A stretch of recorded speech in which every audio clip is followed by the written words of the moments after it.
Path of Night is an actual play Vampire the Masquerade podcast set in the world of darkness. We're all friends, we're here to have fun, but our story can include graphic violence, drug use, sexual content, and other mature themes. Content warnings can be found in the show notes. We talk at our table about safety, comfort, and consent both as players and storytellers. We know what to expect, we're all excited to be here, and we want you to feel the same, so listener discretion is advised. Now, let's walk the Path of Night.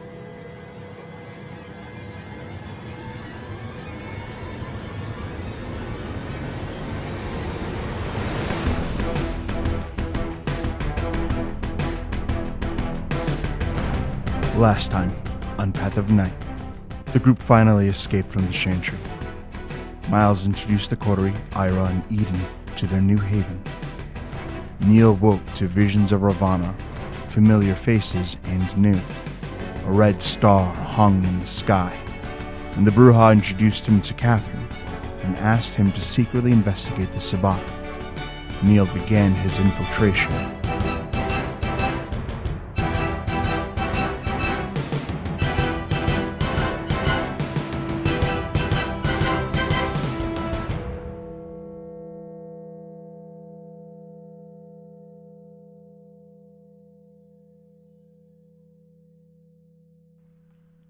Night falls. One at a time, the group of you become aware again of your surroundings and recall with vivid memory what took place just last night. Some of you have not found peace and a safe place for multiple nights at this point. I'm going to go around in a circle, and I want each of you to describe how you make your way to the den, the gathering place within this new haven, if you go at all. Johnny? Johnny's eyes open up, and for a second he's kind of confused about where he is. And then, seeing all of the decorations that Miles has put in with Johnny in mind, he immediately kind of puts things back together and centers himself and says, okay, all right. He sits up from the bed, a little bit too soft for Johnny's tastes. And he kind of feels over the damage from last night. At this point, his hair has grown back. His eye is now starting to work again. The vampiric curse does have its benefits. And being able to survive a night like he did last night and already be recovering is one of them. So he celebrates with a Morley. He grabs the pack of cigarettes he pilfered from Ira, and he probably smoked most of them in the early morning before he fell into sleep. But there's still a couple left, so he pops one in his mouth, lights it up, and then looks over to see what kind of clothes have been tucked away in this room. So you have a variety of your normal wear between flannels and various Levi's 501s and whatnot, but there's also a closet containing a number of things more suitable for a seneschal, maybe. There's a number of dress shirts and pants and fitted belts with like blazers and stuff like that, and like actual dress shoes. He knew your sizes. There's also there's a pretty decent looking sound system there. It's like the only real major accommodation besides like a couple signed posters from bands we've talked about. They're like framed and whatnot in the room. Late 80s, early 90s kind of.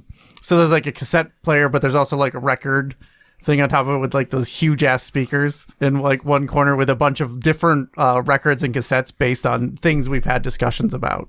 Johnny fiddles with the sound system a little bit and puts on some music. Not blaring it. He doesn't want to wake everybody in the house up, but just enough to kind of calm him down, center him as he looks through this weird wardrobe of clothes that he would definitely wear, but just, it's not his. And takes out some jeans, puts on a t-shirt, kind of looks through some of the fitted shirts and dress pants with a little bit of unease. It's almost like looking into a future of being a respectable seneschal that he really does not want to ever get to. And then looks through the collection of shoes. Doesn't really see any work boots like he's used to, But there is a pair of cowboy boots that he ends up putting on. And after he kind of stretches out a bit, gets the clothes on, heads out to the living space to see where the rest of the coterie is. What kind of bed did Miles pick out for Wynn? They all have about king-size beds, typically. Okay. These rooms are not small. Even the individual rooms are not small. So the beds are huge. It's pretty normalish overall. Miles doesn't really think about the beds too much because we're not really around to experience them most of the time. Well, Wynn is coming from pretty much she hasn't slept on something that's not an army cot or in the ground. So before she goes to bed, Wynn kind of walks around the circumference of the room, just taking it in, kind of instinctively learning the borders of her space. It's probably unnecessary at this point, but she does take a shower, noting how very weird the water feels hitting where her hair used to be, where her eyebrows used to be. And as she showers, she notices that the scrap of flannel from her dad's shirt that she's worn on her wrist for a while now was a casualty of the dragon fire. As she realizes that it's not there, she starts processing how close to the end she could have gotten. And it's probably a fair amount of time goes by that she just kind of stands in the shower thinking. And eventually some noise in the house, maybe a heater kicking on, maybe just a fan somewhere. Maybe the smell of Johnny's cigarette smoke just brings her back out of her head. And she turns the water off and towels off, heads to bed. She doesn't really remember falling asleep. She just remembers that this must be what luxury feels like, to lie in a bed like this. And when she wakes up, there is just a fountain of her hair in her face where it has regrown. It's probably in her mouth. She blows it past her lips and stands up and kind of wraps one of the blankets around herself as she goes to investigate the clothes that Miles has procured and kind of takes a minute to appreciate the details that he's added. Your initial clothing offering is not terribly different than Johnny's in many ways. Your room is different in the sense that there's no real electronics that exist in here. There is a very large bookshelf that takes up a wall, and you can tell by perusing over it that each shelf is a different kind of genre. Like, there's a collection of occult books, there's a collection of like prose and poetry, and there's a collection of like philosophy and stuff like that, all on different shelves that he's either noted you'd been reading before or just kind of asked somebody else that knew more about that stuff than he did. And then other than that, there's some like framed artwork around there that he decided that would be, I don't know, appropriate for his like landscapey type deals. But like there's always like a hint of like darkness in all of them like at the same time. They're not like oppressive, but they're not just idyllic in a lot of ways. You also have a closet full of clothes that, much like Johnny, are fitted to you. There are a couple dresses, just in case. What are these, like ball gowns or these like cocktail dresses? They're a little bit of both, but like most of them are just they're not going to hamper your function or whatnot. They're just dresses to be more dressy in a lot of ways, like to change it up if you wanted to completely surprise an individual. That's what they exist as. And a couple of like at least two of them go along well with the snake patterning that you have in terms of coloring. But other than that, yeah, you have fitted shirts and pants and stuff like that. In the same way that you could also look like some sort of enforcer. A series of different boots and work shoes and whatnot all exist in there, including some heels.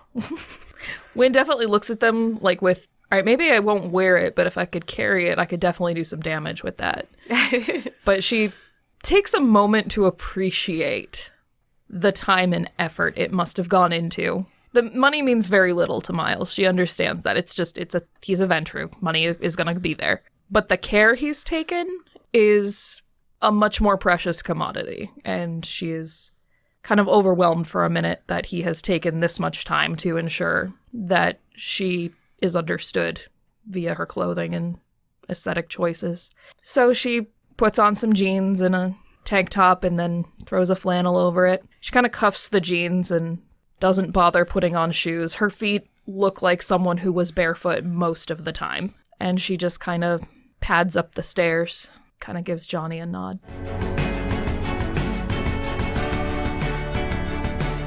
Britta. I think the first question before I get into the description is how you've differentiated Britta's room and what clothing you've left for her. I think there's a lot of things from the cafe that you had kept around that I replicate in some ways. The one for your specific room, in terms of like general textures and whatnot, there seems to be an area where there's a generous amount of like art supplies and whatnot going on there. There is your own little stereo system type deal with a number of CDs and whatnot that we discussed about, plus the collection that we talked about before. So in a sense, you have it in two different places. A series of books also exist in there, but different and more towards the art and the prose, but different than the ones that Wynn might have. There's definitely some art in your wall, but there's more looks like spaces have been left, specifically like frames with nothing in them for you to add to your own things later.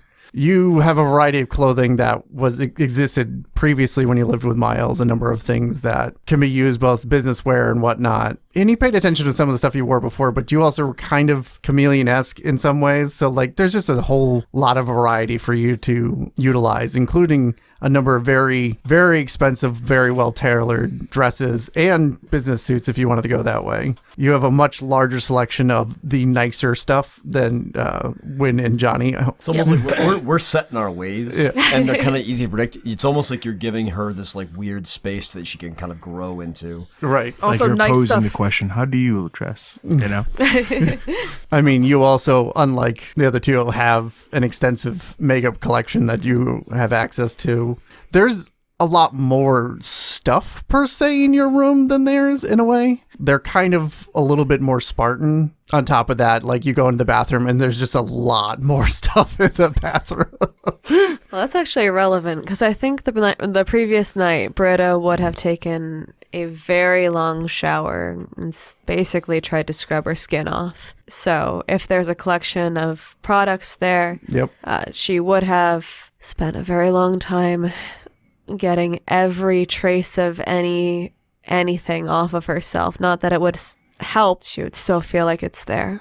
But after she took that shower and tried to feel clean and failed, she would have gone around the room and collected all the pillows off the bed, anything soft, the comforter off of it, dragged it into the closet. In the closet, she would have grabbed the cheapest, softest thing that you've provided that she could wear, put it on, and set up this clean, very hidden away, very tight nest. Almost like she's trying to replicate the feeling of her sleeping bag, or like she's trying to hide from the world. And when she finally wakes up, hidden away in that closet in all the blankets and everything that she's put there, she doesn't leave it. The Coterie doesn't see her come out of her room.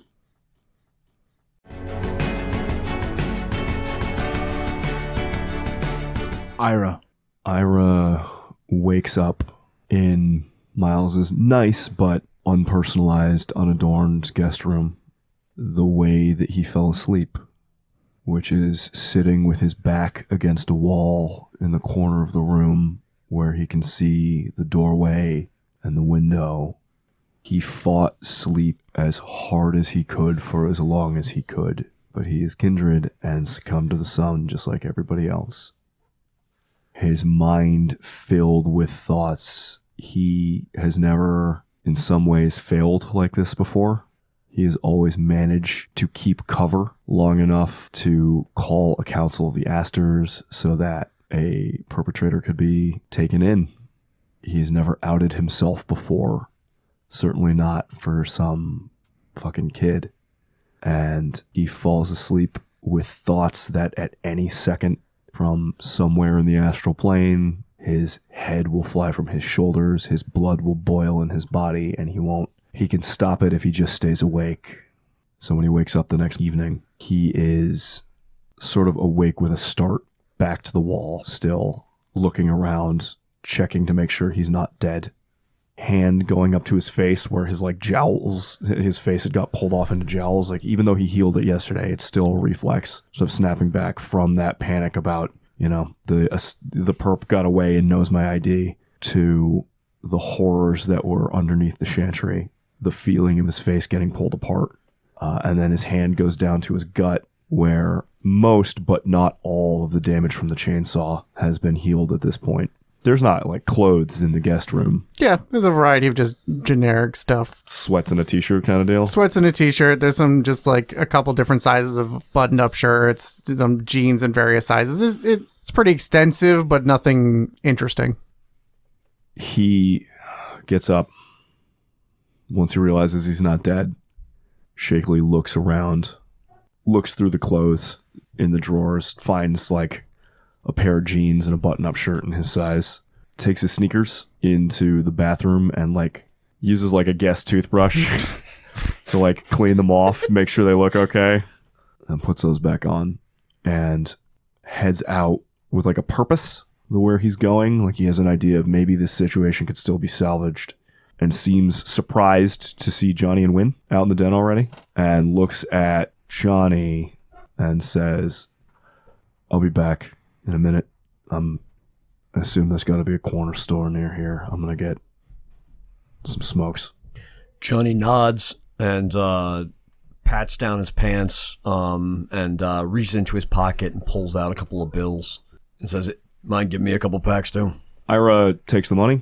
"Yeah, I'll be back. I appreciate everything that y'all are doing here, but I assume you folks want a minute amongst yourselves, so I'll be back." "Stay safe, Ira. You're not bad for a Tremere."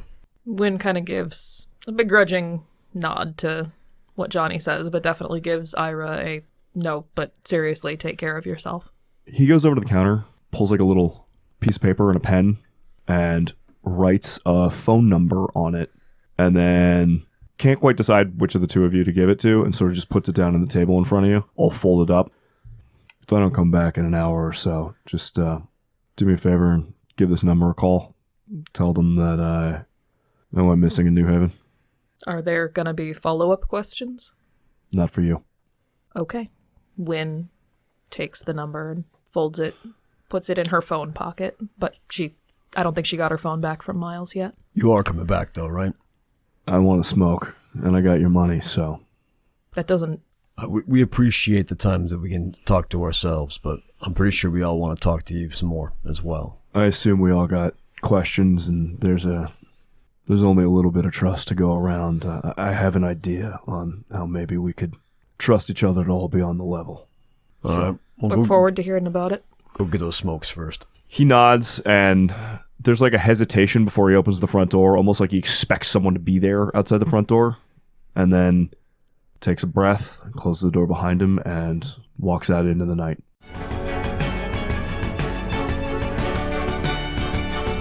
Wynn kind of looks over toward Johnny. Any sign of Miles and Britta yet? Not yet. All right, give him 15 more minutes. How about Eden? Haven't seen her.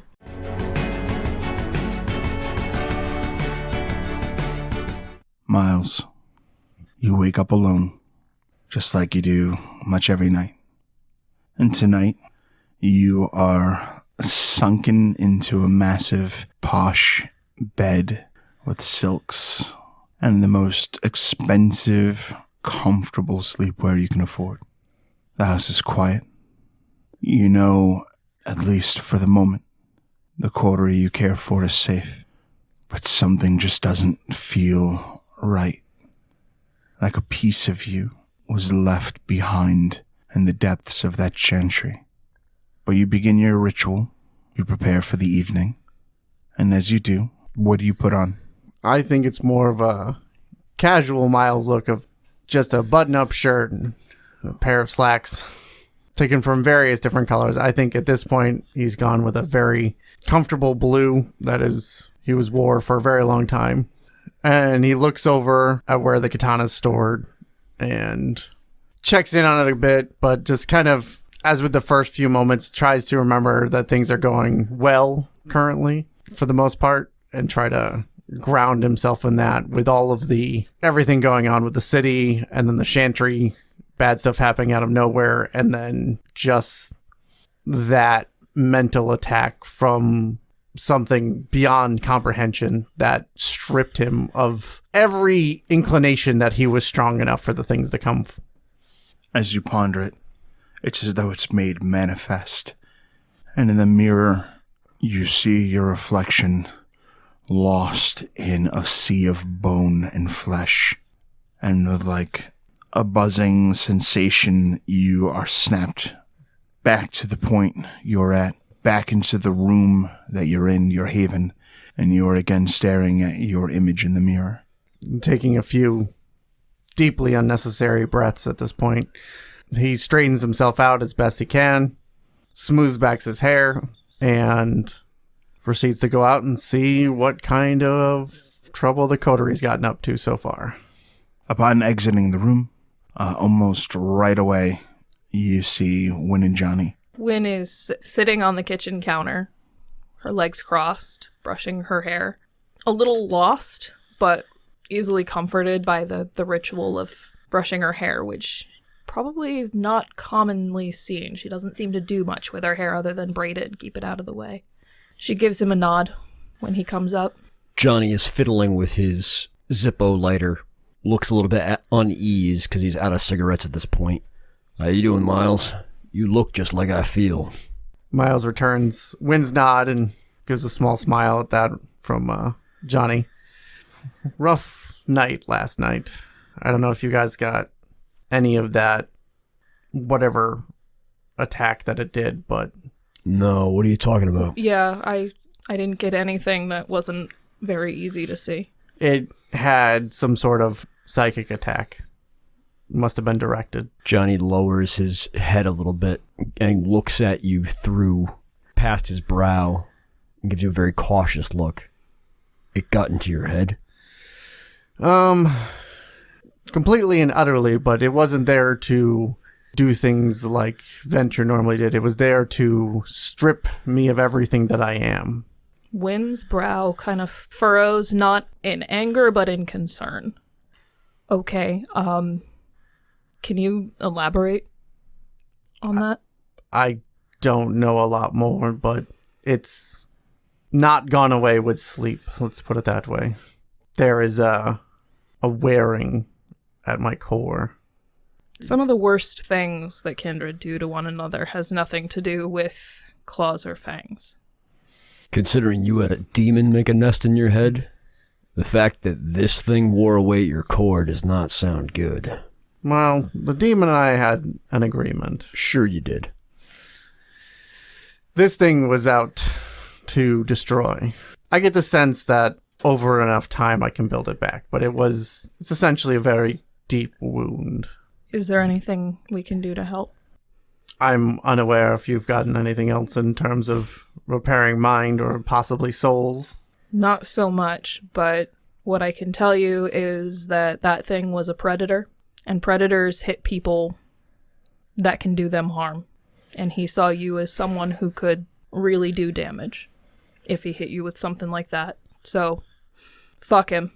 I think it may have been for the best. My job was not, in that particular scenario, fighting the dragon, per se. Not the way Johnny and I were, but... Right. It was to make sure that the team fought and killed it. I saw those things raining from the sky. Yeah. They were dead, thanks to you. Yeah, I don't move as fast as Johnny. If we'd had to stop and deal with those, that dragon would probably still be standing and I'd probably still be stuck inside it. That was the intention. I'm glad that they never came down in quite the mass that they could have, but... Miles, just... Wounds like that do heal. They take time, but I promise you, they do heal. We all carry wounds. Johnny gives Wynn a sideways glance. I'm not sure all wounds heal. They don't. But when things are broken, you don't always put them back together the same way they were. Sometimes you take the fragments and you build something new, like a mosaic. It's change. It's not necessarily bad, even though it feels incredibly, intensely bad and shitty in the moment. That's why you're an optimist. Am I? I see the glass as twice as big as it needs to be, man. He gives a halfway smile at that. I think, if nothing else, since this is a piece of a greater whole. It has given us an idea of some of the capabilities of the whole. Maybe we can do things to ward against it in the future. So, a positive to be drawn. Well, way to be the optimist. Well, I'll go ahead and be the pessimist here. If there's a fucking hole, I have no idea how we're gonna kill that thing. I'm pretty sure we're fucked. Good to know. I would like to think that everything that exists on this plane can be killed to one degree or another. So hopefully, Well, hopes and dreams aren't going to get us very far. If we decide to try to tangle with that thing, or even worse, if it decides it wants to leave New York and come tangle with us, We may not be able to control the outcome, but we determine how we fight it. sure.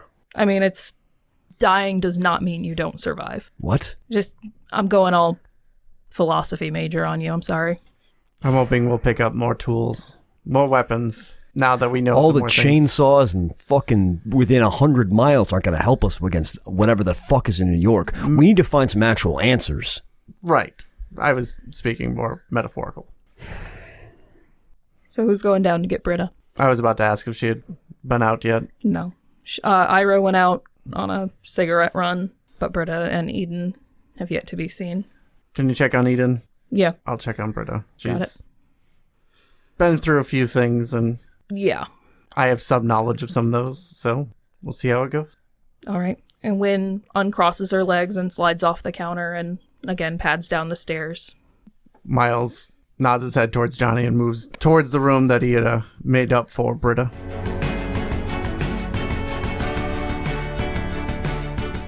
Kneel.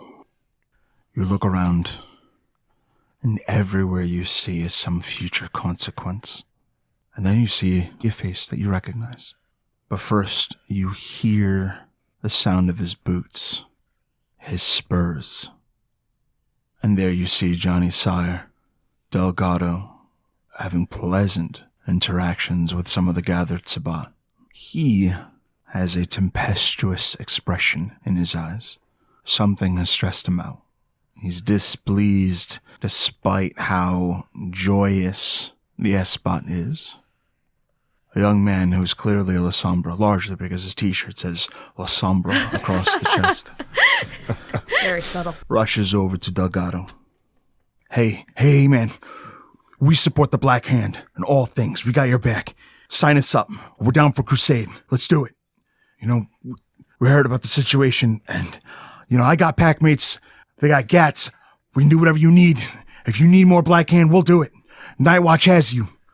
Delgado reaches for this young La Sombra, grabs the lick by his face, and shoves him aside. But as he walks, he raises the clipboard and adds another name to the list.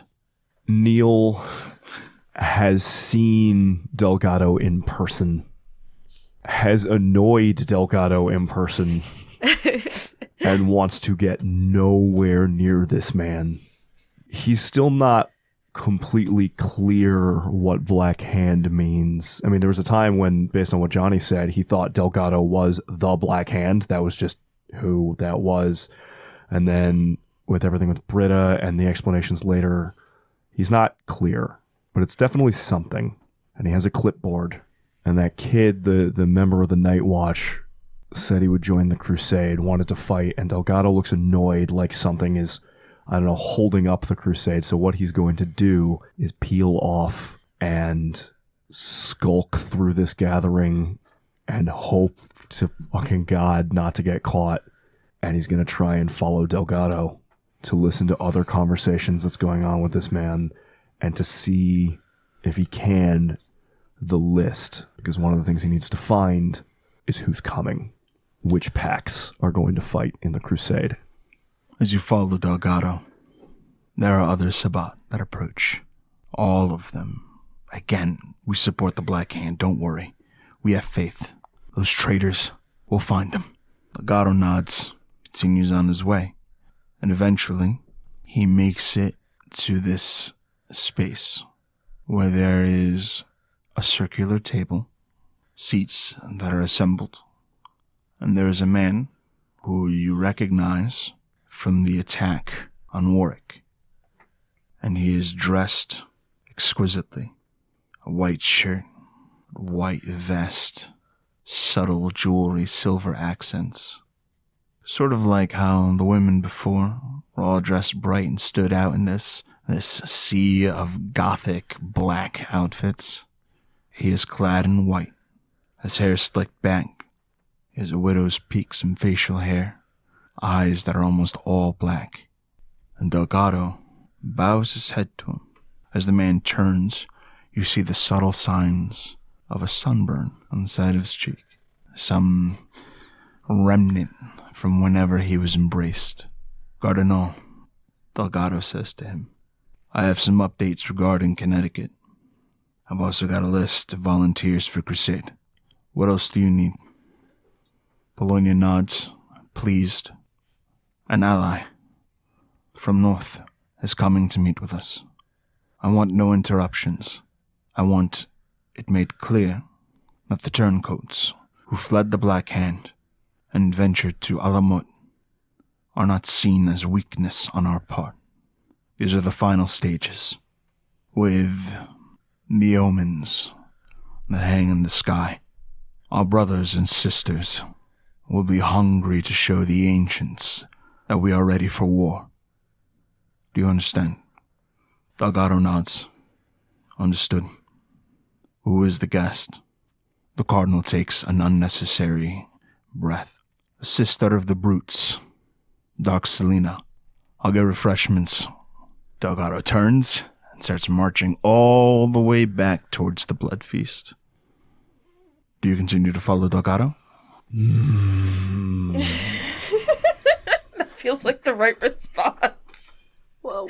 Did he leave the list or does he still have it? First I'm looking at the clipboard, The clipboard is left on the table. but I have to get closer to the Apologies. table Yes, and he closer leaves to, the clipboard on the table and then heads back. but I have to sort of float closer to the table to get a look at it. Yes, you do.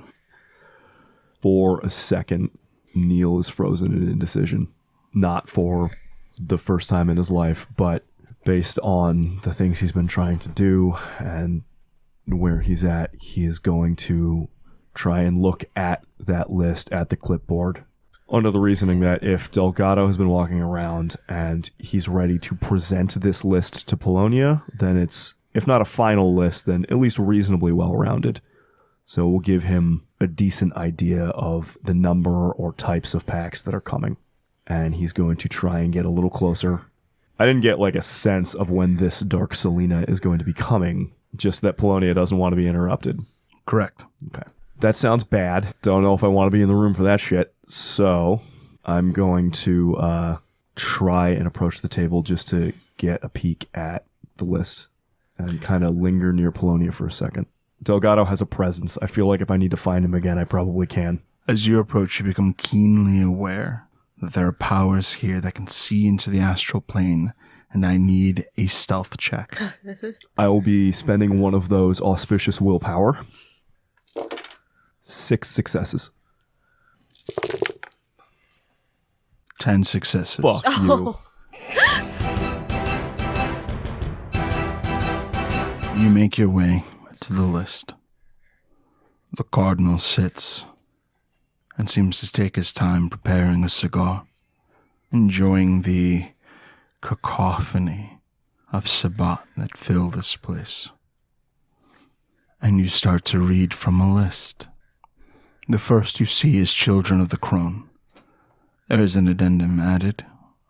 It would appear that Delgado suspects that they are Baharists, but sees reason to bring them anyway. As many boots on the ground as they can get is what they want. Another is the Wrecking Crew. Another, Deliverance of the Unworthy. Another is written Noctis Regum. The list goes on. Misery's Company, The Aftermath, Night Watch, you recognize them. The Sugars, Here Comes Trouble, In Midnight Clad, B.A. Bites, Radhamahata, The Crimson Tide, a name you recognize from up north. The Givers, Steak and Bake. The last is Blackbone Crusade. You sort of survey the room, and you actually see two guys, big puffy coats, backwards red New York Yankees caps. One has a gold chain that says the word steak across it. Another, a gold chain that reads bake. How is steak spelled? S-T-A-K. Okay. Wait. Still wrong. That's not okay. This man, the other one, has 9 red tears under his right eye. The rest of your coterie would recognize this man to be A-Dog, accompanied by his best friend and brother in Cain, C-Dog. You tilt your head to the side, fixating on the misspelling of this chain. And that's when you see it. A beautiful but horrifying, androgynous creature, perfectly symmetrical and utterly alien. You remember it from the attack on Warwick. It wielded thaumaturgy with terrifying might, incinerating crowds of Camarilla kindred. In this moment, you see the Vikos, and Sasha Vikos sees you.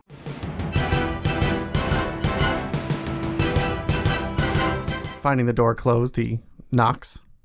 It's extremely difficult to hear, but there is a very, very muffled, "Hey." Hello? Can I open the door? Again, very, very difficult to hear. Yeah. Miles, slowly opens the door, taking in the general state of things.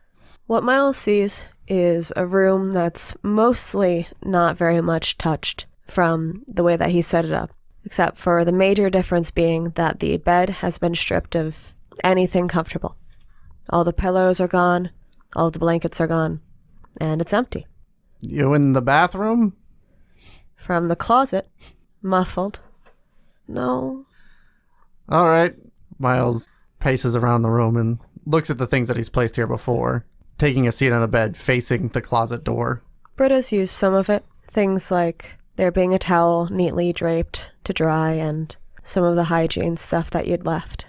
Kind of just quietly sits there for a little bit. After a little while, he goes, "So you've been gone for a few days. Yeah. How'd that go? It seemed to have gotten more interesting than originally anticipated." There's a soft noise. Britta pushes the door to the closet open, probably to facilitate conversation, but she doesn't come out. You can see that she's built a nest, and she's still laying down, she's still curled up. She's made herself very small within the space, and she kind of curls back in tighter even to respond to having opened the door. But she looks up at you and she says, "Yeah, it's really been a lot. Miles, can we, as kindred, can we go back to bed?" I don't think we go back to sleep. Do you have to spend blood for it? I don't think we get to rest like that.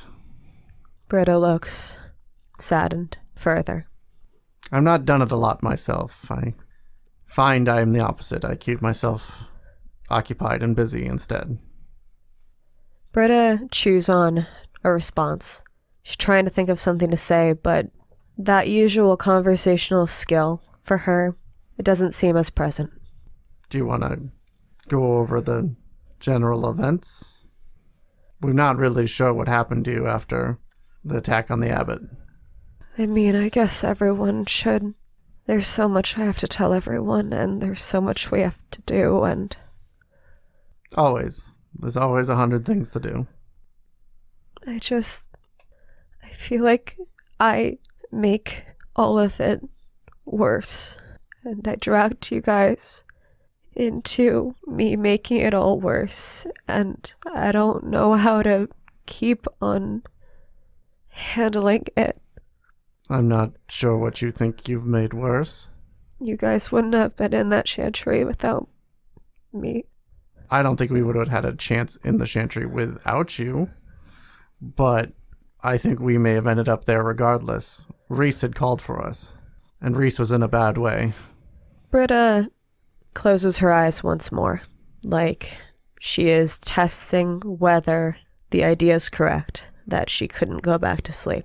But after a few moments of frustration, there's a rustle as she sits herself up. Her hair's a little mussed up in the way of someone who's gone to bed with it wet, and she looks like she's picked out just the cheapest, most comfortable things you've bought. Slouchy sweatshirt, sweatpants, that kind of thing. And even though you're more casual, did you still kind of put yourself together? Is your hair brushed nicely, or? I mean, I'm still me, so yes. Casual Miles is like a 12 for anybody else, right? It's pretty rare. You've seen Britta in various odd forms of disarray, but she doesn't seem to have it in her to fix her hair or that kind of thing. He kind of nods. There's not a lot that needs to be done for most of us in the next few days, at least. There's some stuff that I should probably do as quick as possible, but you're right. I have to go over everything. I think I'm gonna have to probably make a list. A list? There's been, really, a lot. Yeah, it seems like it. You left with Pendragon and came back with interesting friends. And somewhere along the line, Neil has vanished. Have you in this room provided Britta with a landline? I don't see why not. At the mention of Neil, Britta makes herself stand up. She shuffles over to the landline you've gotten, tries to dial Neil's number. It rings and rings. And then there is an answer. Hello? Neil's phone speaking. You hear Weathers. Weathers? Yeah. Is Neil okay? Kind of makes a sound. Is that Britta? Is that you? Yeah, sorry. What about you? Where'd you go? I've just gotten back to New Haven. Where have you been? I was in Hartford for a while, and then in Rhode Island. Neil's helping with the project. He's not dead. Are you okay? Where's Johnny? Miles, is Johnny downstairs? Put him on. Oh, can you, I'll go get him. And Hold on. Push the button next to the number 1. Britta does so. Johnny, pick up the phone in that room and press the number 1. The blinky one. It's going to go as well as I expected. No, I think Johnny has spent enough time in the office that he actually knows how to operate a clunky device like this. He's been seneschalling. Yeah. Straight Even before that, bully boy in the sheriff's office. I had to take calls like that. Yeah. This is Johnny. Johnny. Old man, what are you doing? We're in New York. Why are you in New York? Wynn just kind of, her face goes through a series of expressions at relief at hearing that Weathers is in fact alive, and oh fuck, why is he in New York? You're in New York. There's some sort of disaster going on. It's far-reaching. That's an understatement of the year, old man. Your little scourge bait friend, Kabir. It's got something to do with his clan. Oh, you and Kabir are both down in New York? Wait, what? Make him check his phone. For now. Johnny holds up an exasperated finger towards Wynn. Is there anybody else at this party down in the city? That's not what's important. This is what matters. We're working on making an exchange. If it works, we may be able to get support to keep the Anarchs sustained against the coming invasion. Maybe more importantly, to your well-being, we're getting information on the Sabbat. There's a big move coming. Weathers, I'm sure the Sabbat is on everybody's minds right now, but there is some complications happening that makes that shit look tiny. That's a little hard to believe, but I'll hear you out once we get back. I think you need to hear me out now, Weathers. New York is not the place you want to be. Thanks, Johnny. I wasn't fucking sure. I just barely made it out of the Chantry. It has collapsed under the weight of flesh from vicissitude gone wild. Oh, God damn it, you two. Weathers, I'm not fucking around here. You know me, and you know the fact that I am not one prone to flights of fancy or bullshit legends. There's weird stuff out there, but I'm not one of these Gehenna cultists. Johnny, I need a favor. All right. The Bruja Rave. We need it soon. We need it to go well. We need to recruit every ally we can get against the storm that's coming. Which storm is that? Because I think you're thinking too small. Whatever you're worried about, What are we gonna do about it if the Sabbat comes, kicks us in, and we die? What do we do? I'm not trying to say you're crazy or that I need to ignore you. I get it. You've seen some shit. You've seen some bad shit. But you cannot underestimate the Sabbat and what's coming. We have to be ready, and I need you to start the call to arms.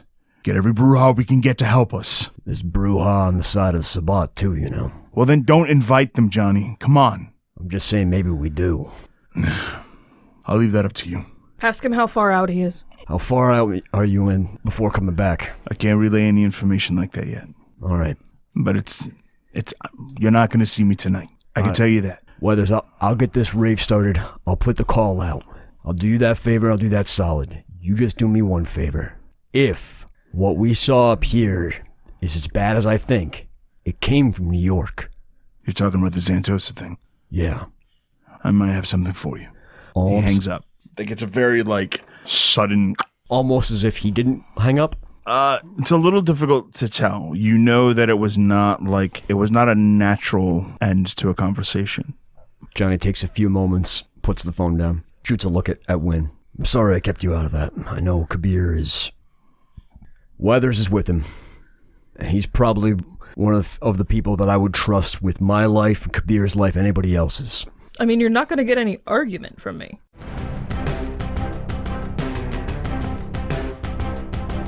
Once she hangs up the phone, and the line is transferred out to Johnny. Good news, it seems? Yeah, Weather says he has Neil. All right. Didn't really get a lot more information than that. Seemed like they were doing something dangerous, but... Well, it's good to know that he's alive. Yep. Hoping he'll have something to tell us when he comes back. Yeah. So did he find you? Yeah, that kind of skips a lot of steps, but yeah, he found me when I was in Rhode Island. I mean, the facts are and events are one thing, but it seems like there was a lot more going on, and being a more social vampire sometimes has some odd consequences. Miles, the last time we saw each other, we had killed the abbot, and I already didn't feel okay. That we killed her, and I going back and forth about whether we even should have, if there was a way out of it, or if even if we took a way out, would that be damning ourselves, because then we'd not be killing Sabbat, and just the circle of how that goes. And there's been so much since then, and I'm gonna make a list. Britta goes over to the art supplies that you've got her, picks out like a nice, not like one of the nicer pens, but I figure you kind of got her generally high quality materials. That would be correct. Like a high quality black pen and a drawing pad. She starts scribbling, and she is writing a list for an uncomfortably long amount of time about what seemed to be bullet points. He glances at it occasionally, but he lets her continue. He kind of continues to... He gets up and he walks around the room some and pokes at things, keeping an eye on her, but letting her do what she thinks she needs to do. She finishes, and then realizes that she hasn't finished, and adds something back into the middle, but then gets back up. Seems to feel cold despite that not being all that natural for a vampire. Finds some slippers that you've bought for her in the room, and holding her arms in close to herself, slips them on and tries to shuffle closer to leave the room, looking at the door with apprehension. There are things you don't necessarily need to share. Yeah. I'm kind of scared that if I talk about some of it, it'll make things worse. Like what? You guys get mad really easily. I mean, some of us are more prone to that than others. I'll try to keep that in mind, that I don't have to... I mean, you could always start some of it with me. I kind of got Pendragon to agree not to kill us and then really fucked that up. I'm going to need to apologize, and I don't know how to. I don't know if you guys have, like, Prince's phone numbers or something. I can get in contact with Pendragon if necessary. I felt when Rollins died, and it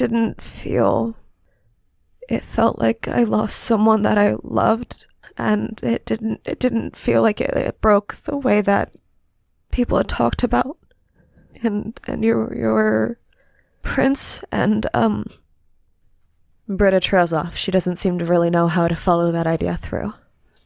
What is it about me taking Prince you want to know? I get that I would have been a dangerous person to tell if you guys were gonna make a move. Is that what happened? Yes. We had to keep you out of the loop because of the effects of the blood bond. That could have gotten me hurt too. There are always risks, but taking Rollins by surprise was necessary. Okay. He had started trying to demand your presence there. He was looking to make that bomb more permanent. Britta shrinks. Very physical wince. And she looks at the ground. And she shuts up. How much of his behavior before do you remember? What do you mean? I don't know how much the blood bond shaded how much you remember of how he was acting. As time has passed, I feel like I'm able to hate him more and what he did, and that feeling of loss is, I guess it feels like it's souring back to what it should be, just slowly. I've heard some things like this, but with I remember it as it was. the displaced princes coming, we could not have Rollins in charge anymore. It would have caused... I can't even imagine how it would have gone. It would have been a bloodbath. Yeah. And they're here. Yeah. All of the princes are already here. She nods, but she remains crunched up. Any other questions? She shakes her head. What about this bothers you? I can't really untangle it like that. I felt a lot of it, and I don't know how to explain that other than I had a nightmare during the day, and I felt like the fear and the sense of the coming knife, and I knew it was coming, and I knew it was coming when I felt the bond, and then it snapped, and I didn't know for a while that you guys were gonna have taken the position. I mean, I guess, I hoped, but I didn't know if you guys were gonna try to back him in praxis or something, and I don't know. No, this isn't the last time you have opportunities to ask questions. Yeah. How about Pendragon? Britta peeks up at Miles, trying to suss out what he wants. Not in a suspicious way, just she's feeling lost and overwhelmed. He shrugs. Just, what did he do? Where did you go? I don't want to have to say everything a bunch. Basically, he summoned me to his limo, and we talked, and we went back to Hartford, and I stayed at his haven for a bit, and then we went to a gala at Warwick's, and that went really, really badly, and the Tamahira were there, and then the Sabbat attacked, and then I need to tell you, Elsa's gone. Miles pauses, questions. Gone how? I couldn't see it, but it seemed like Carmen killed her. Miles closes his eyes and rubs the bridge of his nose. Where's everyone? Upstairs. I guess we should go talk to everyone. Yeah. I'll lead the way. Come on. Britta shuffles behind you. Neil looks at this utterly terrifying being, and Lex, I just saw the sun open up over Ravana. We rolled for it off screen, and I've been jumping into other people's scenes without my knowledge, but I would love a distraction right now. As I got nothing in the face of the Vikos. So if I could, I still have 4 Week of Nightmares tokens, so to speak, left. I would love a distraction right now. Okay. You stare at it. It stares at you. It extends a long, spindly finger and beckons a man to approach it. This man was wearing sunglasses at night, has a trench coat on, has bleach blonde hair slicked back, and on his neck there is a black spiral tattooed onto him. And it says to him, "Tally, we have a guest." And as Tally starts to turn his head in the direction that the Vikos is looking, you hear an audible "Ugh!" from the group of people that he had been watching like a dog. And the man crumbles to the ground, collapsing to ash, and standing over him in a black corset, impossibly tight leather pants, and knee-high boots is Lucida. And the room turns towards her, and quick, too quick, she steps back into a shadow and is gone. You have just a moment. Neil immediately, as soon as he sees that, I think, in all honesty, is also stunned for a second by the appearance of Lucida. But serendipity being what it was, maybe is a half second quicker to get his shit together. And in that split second, Neil flees the room away from the Vikos and whatever Tali is, and just goes back into the horror show of this, blood feast. And then, for a moment, wants to just say, okay, I've got enough, I don't want to do this anymore, and flee back to his body, but looks around and decides to stay, to get a little bit more, to sate a little more curiosity. Flees into the crowd, sort of. If you could just see him in the astral realm, it would look ridiculous, because he's like ducking behind cover and like running back and forth, hiding in the crowd that doesn't exist where he exists, but is doing all of these like you can't catch me maneuvers to hide, and then like jumps basically into a room through a door to hide out so he can linger a few moments longer, just to make sure he knows and can see what the Sabbat is up to, hoping that he has lost the attention of the Vikos with the appearance of Lucida. Well, roll me a stealth check. I will absolutely be spending my second auspicious willpower on this. Understood.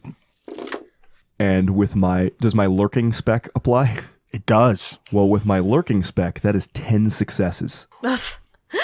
You find a spot to hide, and you wait, and you back in looking around, and there's one more familiar face. She's very well dressed and carries her sword with her, but you recognize the ductus of the killing spree, conducting a minor meeting. And she is speaking to a mortal, someone who lives and breathes and is dressed in, a little jacket, black cargo pants, way too baggy, and has like a little chain that goes from like their front pocket and hangs and loops around to their back pocket. And he says to her, "There are cracks in the armor that have been found so far. The prince is a Diablerist. The moment this reaches his sire's ears, he will be obligated to destroy him. The moment this reaches the ears of the runaway kindred, they will burn the city to the ground to replace him." It provides the necessary window. She shifts in her seat, pleased. A Diablerist. He nods. He devoured the prince, took his place, seized power. She kind of smiles Impressive. What do you want done? She tilts her head from side to side. My sire is conducting a meeting. When he is finished, this information will be brought to him, and he will utilize it for the crusade. For now, continue monitoring the domain, succeed, and you shall serve as the Bishop of New Haven. From where I'm standing, I can see both these people, right? You can. Are they the only two here having this discussion? Yes, they are. You said this is clearly a mortal man, like breathing and stuff. I have a weirdly paranoid thought right now. Can I use aura perception to see if this is somebody riding around inside a ghoul suit? Or is Yes, this you can. I actually don't think that's paranoid. No, we were all having that same thought. Yep. That was a group paranoia. 9 successes. You do not possess enough aspects to see the aura. However, is that not answer enough? I'm getting an error message, and I only get error messages if it is elder level bullshit or above. Indeed. Neil, from his hidden location, just stares between Carmen and whoever the fuck this is. Someone from New Haven who is working with the Sabbat, who not only knows the domain, but knows... I mean, this is the first time I've heard, I think, that the current Prince of New Haven is a Diablerist. It is. Rollins is a Diablerist? Do you even know that he's actually Prince yet? No. I don't know that he succeeded, but we did talk and it ended off with a good luck on your praxis, so that's a tomorrow night problem. There's chaos happening outside as people are scrambling, chasing Lucida, trying to be the one who took down Lucida. And the door starts to open. Carmen leaps onto the mortal, sinking her fangs into his throat and just starts feeding. The door opens, and it is the Vikos. What is this? Carmen looks up. Feeding. What do you do? Neil has like a weird moment of wanting to do something to lash out at Carmen, specifically at this like woman who has consistently terrorized him, and then immediately thinks better of it and will just flee. And now that he's not trying to look around for things, needs to get this back unseen, is no longer willing to push his luck. And Lex, I'm going to immediately follow my thread as fast as I can back to my body. You flee, and in an instant, you are back to your body, which is in a car, peeling out as Weathers attempts to drive the group of you to safety. And as you sit up and look out the window, you can see ravenous, frenzied vampires, almost a dozen of them, rushing towards the car, hungry for Kabir.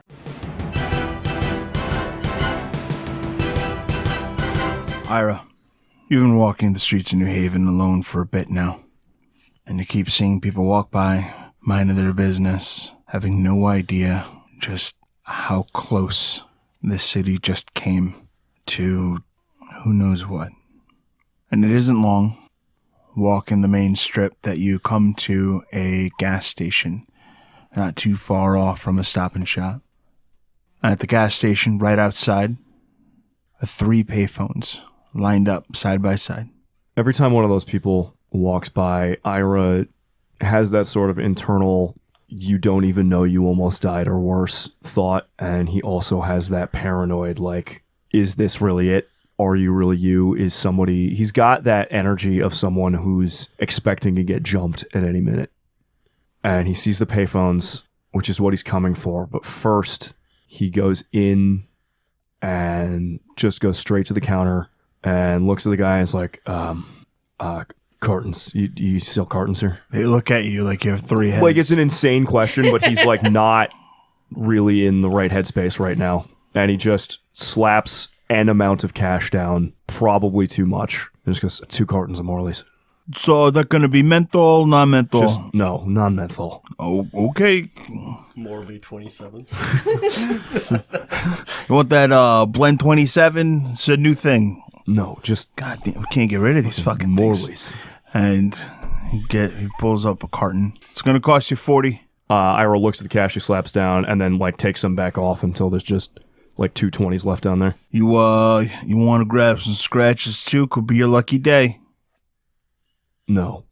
And he just picks up the cartons and like walks back out. As you head back out, you've been in your own head this whole time.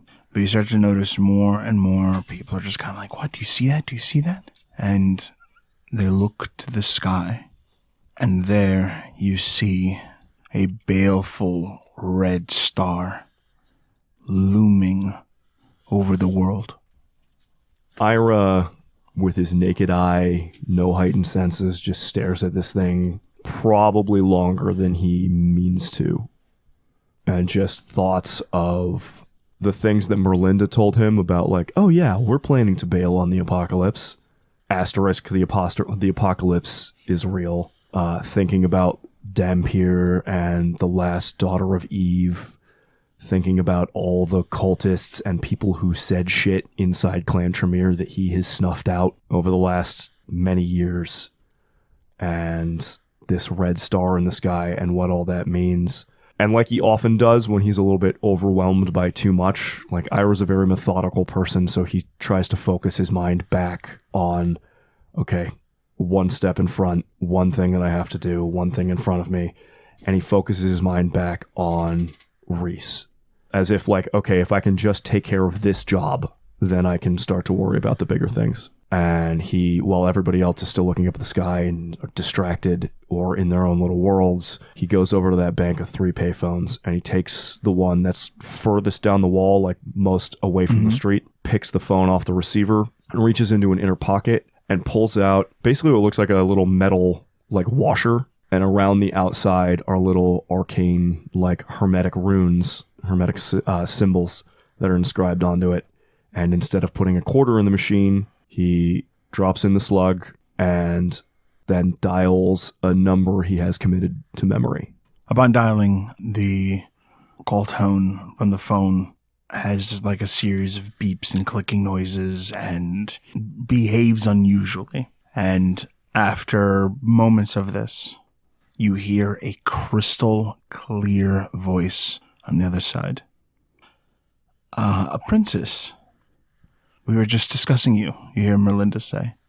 When I call the Aster line through this little phone ritual, usually, do I get the inner council or do I get the Asters usually? Is it unusual that Merlinda's picking up the phone? Usually, it is an Aster that answers on the other end. However, these Asters do work under Merlinda. Yeah. So it is something that she has access to. She sees the calls when they come in. Makes sense. She's more than able to.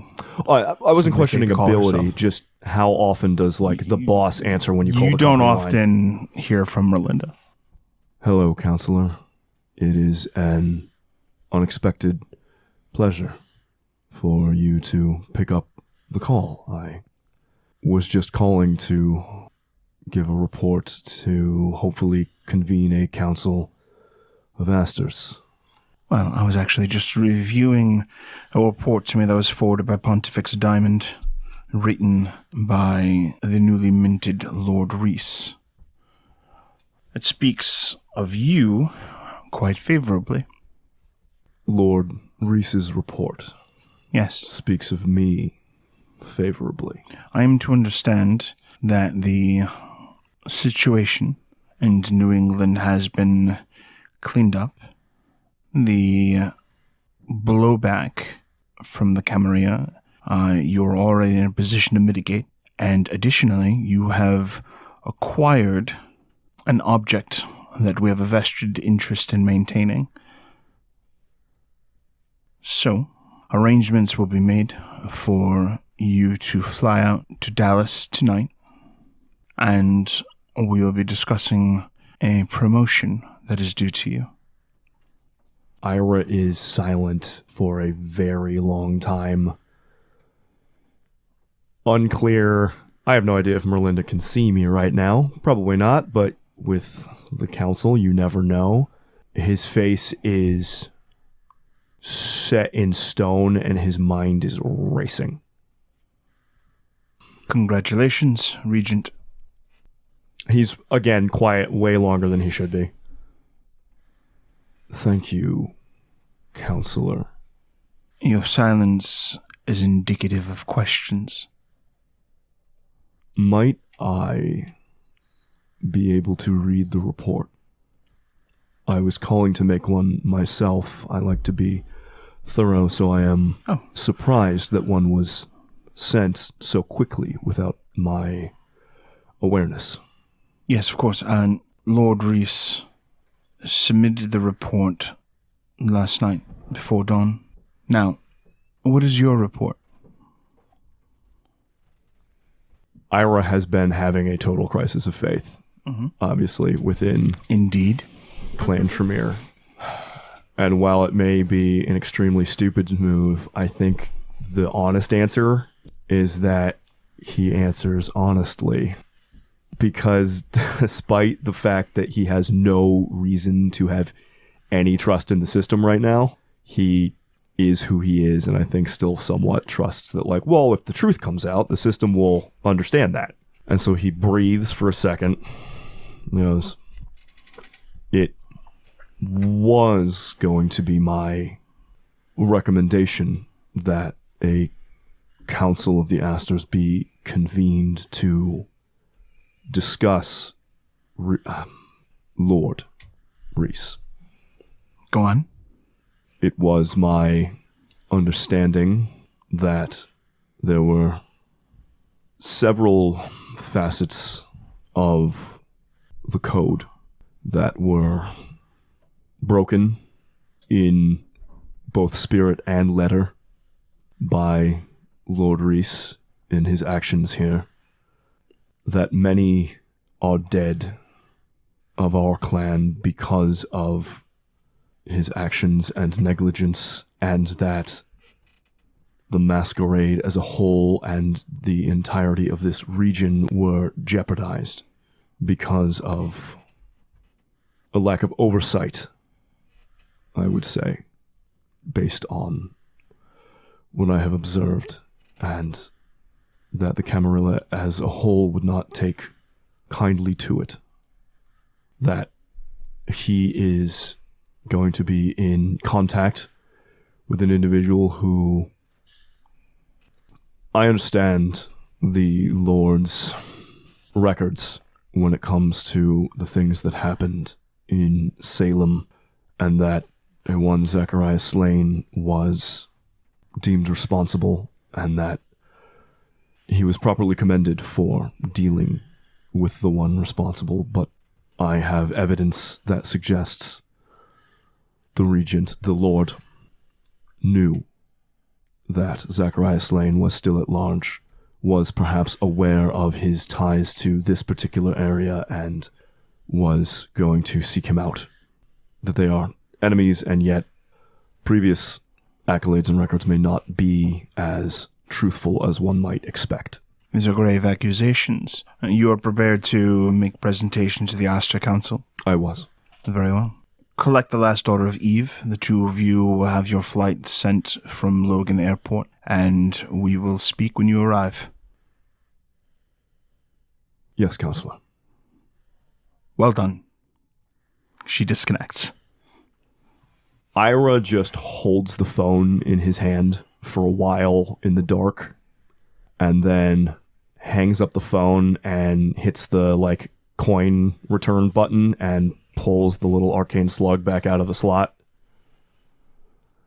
And head full of thoughts, turns on his heel and starts walking back towards Miles's haven, where the last daughter of Eve is. Path of Night is a Vampire the Masquerade podcast set in the world of darkness. Britta Ashcroft the Toreador was played by Rebecca Steigelfest. Johnny Saxon the Bruja was played by Garrett Gabbey. Miles Davenport the Venture was played by Tim Davis. Neil Foster the Malkavian was played by Rob Muirhead. Wynn Cabot the Gangrel was played by Erika Webb. Your storyteller was Lex Lopez. Recording by Rebecca Steigelfest. This episode edited by Rob Muirhead. The music used in this episode was composed for Path of Night by Brian Matolius. Find him online at brianmatolius.com. Path of Night uses the 20th anniversary edition of Vampire the Masquerade with a few limited house rules. Vampire the Masquerade and the World of Darkness are owned by Paradox Interactive. Make sure to subscribe to us on Spotify, Apple Podcasts, or wherever you get your podcasts. We can be found on YouTube at youtube.com/@pathofnight. You can help support the show on coffee.com/pathofnight. Find us on twitter.com/pathofnightpod, on facebook.com/pathofnightpodcasts, or email us at pathofnightpodcasts@gmail.com. See you next time, Kindred.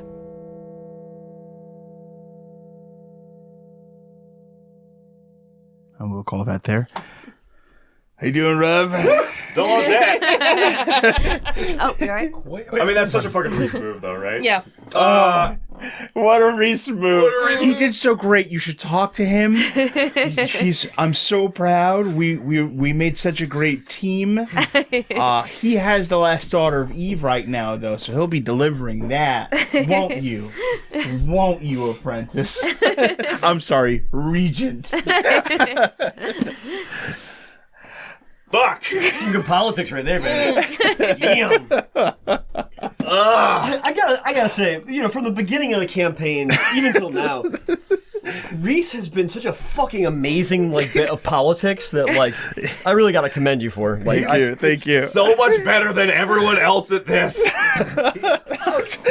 Yeah, no, for real, but it's consistently been a really interesting part of the game is the fact that we can't just kill Reese. Yeah. And he's also really good at the game. Oh, yeah. Such a good villain. Because of the timing on that means Reese ran and did that while we were fighting Vito. Yeah. Yeah. We were fighting Vito, and he was already in case they win this. He's like, Yeah. God, oh, hell no. Mm-mm. Get me my laptop. Well, the thing is, Prepare to write something for me. That poor little pixie type monster thing keeps dragging the laptop. Look, Elemental mashing the laptop. He saw what Write you what did. I say. Dual thought and elemental mastery because he's a fucking hunter pecker. Oh, yeah, he's... Look, he saw what you did, and he's like, what you say? oh no.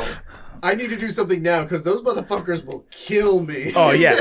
And his solution can't be magic. Yeah. So he's like, okay. Okay. All right, new guy. Hunt and peck. Where have you ever? You hunt for the key, you peck the key. F, you hunt A, for the key, oh. you peck the key. You hunt for the key, you peck the key. Hunt and peck. Okay.